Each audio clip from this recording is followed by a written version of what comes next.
बिस्मिल्लाहिर्रहमानिर्रहीम, अस्सलाम वालेकुम। पाकिस्तान और दुनिया भर में देखने और सुनने वालों को अब्दुल कादिर का सलाम। पाकिस्तान के सियासी मंजरनामे पर पिछले 24-48 घंटों में जो कुछ भी हुआ उसका आलमी मीडिया के ऊपर खूब चर्चा हो रहा है। उसी से जुड़ी कुछ रीसेंट डेवलपमेंट है जो अब से कुछ देर पहले हुई हैं और कुछ के ऊपर कल पेशरफ्त होने जा रही है। कहीं पर प्रोडक्शन ऑर्डर जारी हो रहे हैं, कहीं पर हिफाजती जमानत है, कहीं तहकीकात हो रही हैं, कहीं पे बाइकआउट हो रहा है। तो इन लाइन बहुत सारी चीज़ें हैं इस वक्त बैक टू बैक की जा रही हैं। कुछ सख्त रद्द-ए-अमल आने का भी इम्कान है। तो इन सारे मामलों के ऊपर बात करते हैं, लेकिन इन सब में एक और अहम डेवलपमेंट भी हुई है अब से कुछ देर पहले, बल्कि एक खदशा है इमरान खान को भी और उनके पार्टी के बहुत सारे रहनुमाओं को भी कि इमरान खान का मिलिट्री ट्रायल हो सकता है। क्योंकि अभी इमरान खान ने एकदम से बातचीत के दरवाजे बंद कर दिए और उन्होंने कहा कि कोई बातचीत नहीं, कोई टॉक्स नहीं होगी। और अलीमा खान का ट्वीट भी मैंने अभी थोड़ी देर पहले देखा, उसमें भी उन्होंने बड़ा क्लियर और कैटेगोरिकली इस बात का इंदिया दिया है कि आइंदा आने वाले दिनों में मुज़ाकरात के रास्ते बंद हैं। ये डेडलॉक जो है तो बड़ा एक तरह से ख़तरनाक, यानी इस स्टेज पे आके बिल्कुल बातचीत का ना होना, ये किसके हक में जा सकता है, किसके खिलाफ जा सकता है, आप बड़ा अच्छे से समझ सकते हैं। और अब बहुत सारे लोगों को इमरान खान के मिलिट्री ट्रायल का खदशा है। तो इस सिलसिले में जो रिसेंट डेवलपमेंट है, इमरान खान ने और उनके वकला ने एक दरख्वास्त दी थी इस्लामाबाद हाई कोर्ट में कि इमरान खान को मिलिट्री की तहवील में ना दिया जाए और उनका जो मामला है सारा वो सिविलियन अदालत में ही चले। तो उसके ऊपर अब केस जो है वो फिक्स हो गया, क्योंकि कुछ लोगों को लगता था कि शायद ये केस फिक्स नहीं होगा और ये मामला बाकी दूसरे केसेस की तरह शायद लिंगर ऑन हो और इस दौरान कोई डेवलपमेंट हो जाए, क्योंकि बहुत सारे लोग हिंट्स दे रहे हैं ना कि ये चंद दिनों की बात है अब। तो वो केस जो है वो अब कल फिक्स हो गया है और उसकी समाअत जस्टिस मियाँ गुल हसन औरंगजेब करने जा रहे हैं। अब देखते हैं वो क्या ऑर्डर पास करते हैं, किसको नोटिस जारी करते हैं, क्या वो ऐसा कोई ऑर्डर पास कर सकते हैं, क्योंकि सुप्रीम कोर्ट ने अभी मिलिट्री ट्रायल के मामले में हतमी डिसीजन नहीं दिया उसके हो सकता है या नहीं हो सकता। तो इस मामले में हाई कोर्ट क्या ऑर्डर कर सकती है, इसके ऊपर बहुत सारे लोगों की नजरें रहेंगी। तो कल इस केस की समाअत होने जा रही है। दूसरी अहम डेवलपमेंट पिछले 24 घंटों में होने वाले जो वाक़यात हैं उसके तनाजुर में ये है कि पीटीआई के जो गिरफ्तार 10 अरकान असम्बली हैं उनके प्रोडक्शन आर्डर बाज़ाब्ता जारी कर दिए गए हैं, बिलाखिर जारी कर दिए गए हैं। क्योंकि पीटीआई ने इस सारे मामले के ऊपर जिस तरह से रेजिस्टेंस शो की है और जिस तरह से इस मामले को टेकअप किया है वो बड़ा क्लियर इंडिकेट करता है कि ये जो हरबा था या ये जो भी एक मंसूबा था ये बैकफायर हुआ। और कहीं ना कहीं मुझे ऐसा लगता है कि अभी तो मुश्किल पीटीआई के कारकुनान के ऊपर या उनके रहनुमाओं के ऊपर आई है, लेकिन इसका फ़ायदा पीटीआई को हुआ है। इंटरनेशनल मीडिया आप उठा के देखें किस तरह से पीटीआई के जो मेंबरान पार्लियामेंट हैं उनकी आवाज़ बना हुआ है। कोई आप अखबार उठा के देख लें, न्यूयॉर्क टाइम्स से लेके, मतलब आप नाम लें और कौन सा अखबार है जिसने इस बारे में हैरत का इजहार नहीं किया कि ये क्या हुआ। पाकिस्तान की पार्लियामेंट के अंदर से अरकान पार्लियामेंट का गिरफ्तार होना ये कोई छोटी चीज़ नहीं थी। मतलब आप इमेजिन करें कि जो स्पीकर नेशनल असम्बली है वो तक भी इंक्वायरीज करा रहे हैं। उन्होंने अपने नेशनल असम्बली का अमला जो है वो मुअत्तल कर दिया और इंक्वायरी का हुक्म दे दिया, वजारत दाखिला को ख़त लिखे जा रहे हैं। दैट मीन्स कि बेशक ये रस्मी सी कार्रवाई है, लेकिन ये होना, ये इनिशिएट होना भी इंडिकेट करता है कि ये बैकफायर हुआ है। तो अब वजारत दाखिला को लिखा गया है जनाब के तहकीकात करनी है इसकी, और इस्लामाबाद पुलिस से भी जवाब मांगा गया। उन्होंने कहा जनाब जो कुछ किया हमने वो रूल्स, रेगुलेशन, कानून, कायदे के मुताबिक किया। अगर आपने पार्लियामेंट हाउस के अंदर एंटर होके सारी बत्तियां बुझा के, कोई फुटेज, कोई कुछ भी मंजरेआम पे नहीं है और किसी और गेट से निकाल के आप ये तासुर देना चाहें कि हमने पार्लियामेंट के अंदर से तो अरेस्ट किया ही नहीं किसी को, ये देखें ये कैबिनेट डिवीजन से निकलते हुए अरकान को गिरफ्तार किया। तो पार्लियामेंट के अंदर से लेके कैबिनेट डिवीजन तक रास्ता तो है, लेकिन अरकान का वहाँ तक चले जाना पार्लियामेंट की बिल्डिंग से निकल के, ये समझ नहीं आता अपने तौर पे वो चले जाएं, क्योंकि हम इन राहदारियों से, इन रास्तों से वाकिफ़ हैं।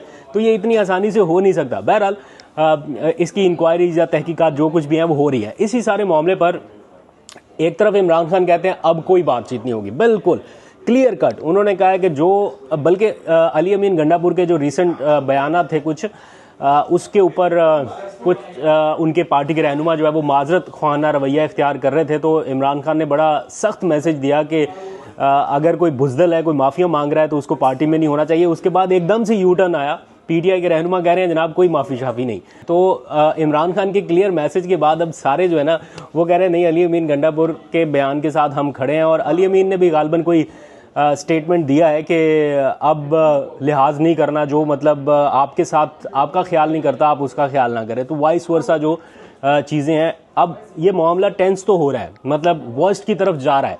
लेकिन मुझे मेरी अपनी समझ बूझ के मुताबिक जब तक ये मामला कहीं दरमियान में रहेगा ना, तब तक इसका कोई किनारे पर नहीं पहुंचेगा ना, तब तक हल नहीं होना। तो एक बार ये वर्स्ट की तरफ चला जाए ना, एक एंड रिजल्ट की तरफ बढ़ने लगे, देन शायद कोई इसका सोल्यूशन निकले। तब शायद कोई एक एक कदम, जहाँ पे सारे फ्री कैन ऐसी सिचुएशन में फंस जाएंगे, पीछे हटे बगैर गुजारा ना हो, तब शायद कोई मामला रिजॉल्व की तरफ जाएं। अगर इसी तरह आहिस्ता आहिस्ता चलना है तो ये तो साल 1.5 साल इस तरह और निकल जाएगा, इसी कश्मकश में, और पूरी कौम इसी इज़्तिराब में रहेगी। अब इस सारी सिचुएशन में एक तरफ इमरान खान है, वो कहते हैं कि जनाब कोई बातचीत नहीं। अब स्पीकर नेशनल असम्बली है, वो कहते हैं कि जनाब मिसाके पार्लियामेंट जो है वो कर लें, अगर हमारे लीडरान बात नहीं कर रहे तो हम पार्लियामेंट के बचाव के लिए मिसाके पार्लियामेंट कर लें। तो अब मिसाके पार्लियामेंट इन्होंने पीटीआई के लोगों ने करना है नहीं करना, मुझे नहीं लगता इस सिचुएशन में कोई मिसाके पार्लियामेंट जहां पीटीआई के अरकान के साथ ये हो रहा है। अभी रिसेंट एक अरकान की ऑडियो, अरकान की फैमिली से मुतल्लिक एक ऑडियो सर्कुलेट कर रही है कि उनके अहल खाना के साथ क्या हो रहा है। तो ऐसे हालात में क्या मिसाके पार्लियामेंट बनता है?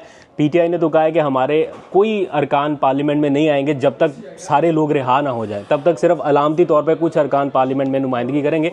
बहरहाल स्पीकर नेशनल असम्बली ने प्रोडक्शन ऑर्डर जारी कर दिए हैं, तो मेरा ख्याल है कल सुबह 11 बजे जो असम्बली का सेशन होगा उसमें तमाम अरकान आएंगे और देन एक अलग ही किस्म का माहौल या आपको टेम्परामेंट जो है वो देखने को मिलेगा। इन अरकान के 8 रोज़ा जिस्मानी रिमांड के ऊपर भी बहुत सारे लोगों को हैरत हुई कि एक तो इनकी गिरफ्तारी होनी नहीं चाहिए थी इस तरह से, और अगर बिलफर्ज हो भी गई थी तो अदालत को इस मामले में मुनासिब ऑर्डर जारी करना चाहिए था, लेकिन अदालत ने ऑर्डर जारी कर दिया, 8 रोज़ का जिस्मानी रिमांड दे दिया। 8 रोज़ा, अमूमन 1-2 रोज़ का चले होता है, उसके बाद फिर मुकदमा या जमानत या व्हाटएवर जो भी मामला उस तरफ चला जाता है। 8 दिन का जिस्मानी रिमांड दे दिया। उस जिस्मानी रिमांड को इस्लामाबाद हाई कोर्ट में चैलेंज कर दिया गया था। अब कल चीफ जस्टिस आमिर फारूक और जस्टिस समन रिफत साहिबा जो हैं वो इसकी समाअत करने जा रही हैं, और ऐन मुमकिन है कि ये 8 रोज़ का जो जिस्मानी रिमांड है शायद इसके ऊपर भी कोई ऑर्डर आ जाए। दूसरी तरफ जो अरकान बच गए थे जिनके ऊपर इस वक्त मुकदमात कायम कर दिए गए हैं, जैसे उमर अयूब हैं, असद कैसर हैं, जरताज गुल हैं, इन्होंने पेशावर हाई कोर्ट में जाके वहाँ से 1-1 महीने की हिफाजती ज़मानत ले लिया, यानी 1 महीने तक उन्हें कोई गिरफ्तार नहीं करेगा। तो अब वो इस्लामाबाद आ सकेंगे, पार्लियामेंट में अपनी जो कार्रवाई है वो कर सकेंगे। गालबन शायद अली अमीन गंडापुर को भी कोई हिफाजती ज़मानत लेनी पड़ेगी। इस सारे मामले पर पीटीआई ने जुम्मे के रोज़ एक मुल्क गिर एहतजाज की भी कॉल दे रखी है। अब शायद मामला थोड़े से रिवर्स हुए हैं ना, थोड़ी सिचुएशन जो एकदम से बिगड़ने लगी थी वो जल्दी जल्दी से काउंटर करने की कोशिश की गई, तो शायद उस तरह एहतजाज की ज़रूरत ना पड़े या उतना मैसिव एहतजाज ना हो। लेकिन अगर सिचुएशन जिस तरह से टेंस होना शुरू हुई थी पिछले 48 घंटों में, अगर फौरी तौर पे कोई एहतजाज की पीटीआई कॉल दे देती तो मामला शायद ख़राब होते, क्योंकि उस टाइम आवाम के दरमियान जो उनके जज्बात थे या जिस तरह से वो देख रहे थे कि हमारे वोट से मुंतखब अरकान के साथ क्या हो रहा है, और ख़ास तौर पे एक पार्टी के साथ जलसे के तनाजुर में क्या हो रहा है, तो बड़ा गम और गुस्सा था उस टाइम। 2 खबरें और हैं। चीफ जस्टिस पाकिस्तान ने एक जर्नलिस्ट के साथ मीटिंग की। उस मीटिंग के बाद ये रिपोर्ट हुआ कि चीफ जस्टिस ने ये कह दिया कि जनाब मैं किसी तौर पे एक्सटेंशन नहीं लेने वाला, और मैंने भी व्लॉग में बताया कि चीफ जस्टिस ने क्लियर कर दिया है। लेकिन अब पता चला है कि वो चीफ जस्टिस साहब जो हैं उनके दफ्तर की जानिब से एक एलामिया बाकायदा जारी हुआ जिसमें बताया गया कि चीफ जस्टिस साहब ने कतन ये नहीं कहा कि मैं किसी सूरत एक्सटेंशन नहीं लेना चाहता या उम्र की हद बढ़ाने से मुतालिक जो रिपोर्ट हुआ है शायद वो गलत है। उस पूरे एलामिया को पढ़ने के बाद जो उसका क्रक्स है वो यही निकलता है कि काजी फाइज ईसा साहब जो हैं वो उम्र की हद बढ़ाए जाने पर चीफ जस्टिस रहेंगे या वो रहने के लिए आमादा है, उनका कोई इनकार नहीं है। दैट मीन्स कि अगर कल को कौमी असम्बली में ये बिल आता है कि चीफ जस्टिस की या जजेस की मुद्दत मुलाजमत जो है वो 62 से बढ़ाकर 65 साल कर दी गई, दैट मीन्स कि काजी फाइज ईसा साहब मज़ीद 3 साल के लिए चीफ जस्टिस होंगे। और इस मामले पर इमरान खान क्या रजिस्ट करेंगे, कर सकते हैं नहीं कर सकते, वो एक अलग बात है। लेकिन 9 महीने का या 10 महीने का जो उनका बतौर चीफ जस्टिस पाकिस्तान एक कैरियर आपके सामने है, उसको मद्देनज़र रखते हुए 3 साल और अगर टेन्योर उनको मिलता है तो आपकी राय दरकार होगी कि कैसा रहेगा आने वाला वक्त आप लोगों का, पाकिस्तान का, हमारा सबका। तो ये है। और एक डेवलपमेंट मैं आज देख रहा था कि कई खबरें चल रही हैं कि नवाज शरीफ साहब ने एक बार फिर मुतहर्रिक होने का फ़ैसला किया। ये मैं कोई 12वीं-13वीं दफ़ा ये हेडलाइन पढ़ रहा हूँ कि नवाज शरीफ का फिर मुतहर्रिक होने का फ़ैसला, फिर मुतहर्रिक होने का फ़ैसला। खबरें चलती हैं लेकिन उस तरह से एक्टिव अभी तक वो नहीं हो पाए। पता नहीं किस चीज़ का इंतज़ार कर रहे हैं। हो सकता है कि वैसे इलेक्शन के टाइम पे भी उनको इतना मुतहर्रिक नहीं देखा। अगर मैक्सिमम कोई होता तो इलेक्शन के टाइम पे होता, उसके बाद तो अब तो हुकूमत है, उनके पास ज़रूरत नहीं है। लेकिन देखते हैं मुतहर्रिक होके और क्या करते हैं, आपको अपडेट करेंगे। हो सकता है मुतहर्रिक होके लंदन रवाना हो जाए, तो जो भी अपडेट होगी आपको बताते रहेंगे। अभी तक के लिए इतना ही। अपना फीडबैक आप ज़रूर दीजिएगा, और जो हालात हैं जिस तरफ जा रहे हैं उस मामले में आपकी क्या राय है ज़रा बताया करें कमेंट सेक्शन में भी कि आपको क्या लगता है, कोई हालात बेहतरी की तरफ जाएंगे या नहीं। हम तो आपको बताते ही रहते हैं, ज़रा आप भी अपनी राय का इजहार किया कीजिए। तो आने वाले चंद दिन जो हैं वो बड़े इंपॉर्टेंट है कानून साजी के मामले को लेकर, चीफ जस्टिस की तैनाती को लेके, यानी उनकी एक्सटेंशन को लेके, जजेस की मुद्दत मुलाजमत बढ़ाने के हवाले से, और फिर इमरान खान ने जैसे डेडलॉक एक बना दिया मुज़ाकरात के हवाले से, तो बड़े क्रूशल मोमेंट्स आ रहे हैं आगे। तो फास्टन योर सीट बेल्ट, आपको अपडेट करते रहेंगे। अब तक के लिए इतना ही। अल्लाह हाफ़िज़।